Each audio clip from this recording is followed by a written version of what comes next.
नहीं एतमाद और इत्मीनान की निगाहों से देखेंगे।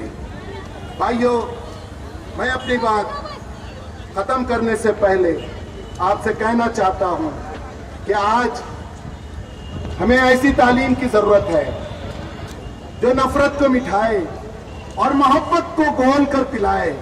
हमें तारीख और तालीम ऐसी देनी है जो इस देश के ताने बाने को बिखेरने से बचाए। आइए, ये फंडा कोई मामूली फंडा नहीं गए जो जमात इस्लामी लेकर उठी गए। हमारे दानिश्वर यहाँ जानते गए।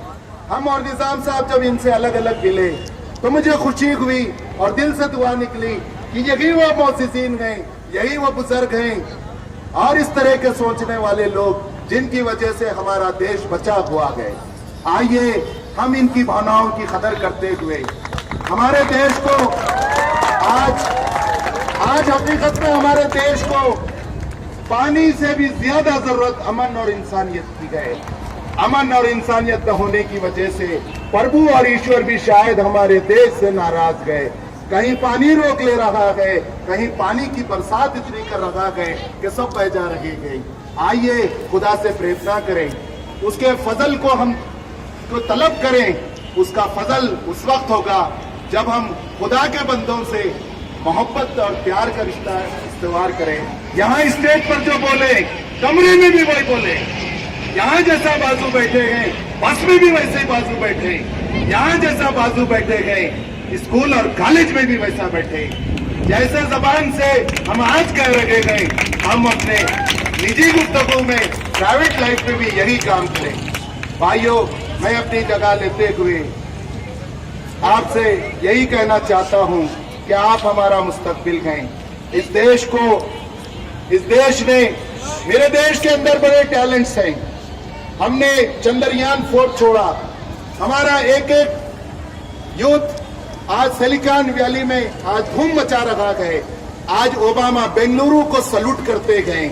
लेकिन जहां हम उतना सब कर रहे गए, चांद में हम जिंदगी के आसार देख रहे गए, मार्स में हम पानी और रहने के सोर्सेज ढूंढ रहे गए, लेकिन इस धरती पर हम जीने और एक दूसरे की रक्षा करने के हम नहीं सोच रहे गए।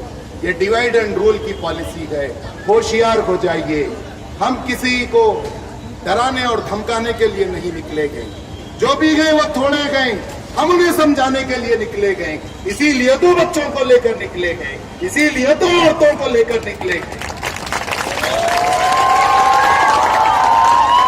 हम फिरका परस्ती का जहर घोलने वाले, अक़लियतों और अक्सरियतों को डिवाइड करने वाले, हम अगरचे अक़लियत हैं लेकिन अक्सरियत को हम डराने नहीं निकले गए। अक्सरियत को भी हम समझाने निकले गए।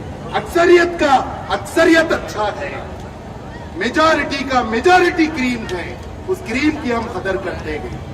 आखिरी बात ये कि ये जो कुछ चल रहा है 2-3 साल से, जिसकी सरपरस्ती हमारी केंद्र सरकार भी कर रखी है, लॉलेसनेस बढ़ गया है। कानूनी एजेंसियां मुअत्तल हो चुकी हैं। कानून क्या हर एक के हाथ में आ चुका है। क्या ये rule of the land law है? क्या जंगल का रूल है? क्या हर एक अपने आप को रक्षक समझने लगा है? क्या डिपार्टमेंट, क्या एडमिनिस्ट्रेशन मुअत्तल हो चुका है? क्या पुलिस की आंखें वहां तक नहीं पहुंच रही गई? हम कानून की कदर करने वाले गए लेकिन गौ रक्षक की हमें जरूरत नहीं गए। भाइयों, इस मुल्क में जात पात की जड़ें बड़ी गहरी गई। जात पात की जड़ें बड़ी गहरी गई। हम कैसे घरों में और क्लासरूम में बैठते, हमारे दलित भाइयों को एक मामूली कसूर पर नौजवान बच्चों को आपने टीवी में, व्हाट्सएप पर आपने देखा होगा, नंगा करके उन बच्चों को मार रखे गए और वो हाथ जोड़ रखे गए। अगर हम क्लासरूम में बैठे रहते, अगर हम घरों में बैठे रहते तो क्या खुदा हमें माफ करता? आज हमारे सामने यूनिवर्सिटीज गए, हैदराबाद यूनिवर्सिटी गए, JNU यूनिवर्सिटी गए, इसी तरह के बहुत से इदारे गए। रूल देश का बेटा था, वो बेटे को हमने खो दिया। पूना में IT इंजीनियर का जो कत्ल हुआ, हमने देश की पूंजी को खो दिया। क्या IT इंजीनियर को कत्ल करने देंगे? जो देश की पूंजी गए, जिसे ओबामा सलाम करता गए।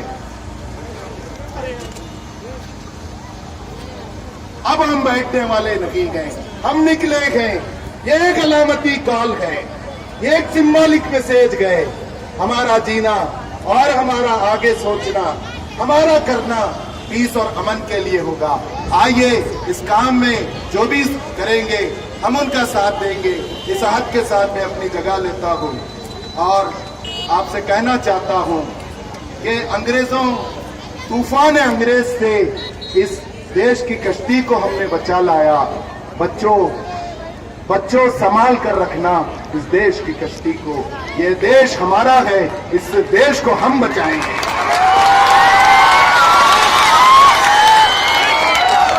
मेरे बच्चे, अभी 5 मिनट में ये जलसा खत्म होगा। इस रैली का एक अहम जो मकसद है कि हम बच्चे और हम सभी नागरिक यहाँ पर एक आहद करें।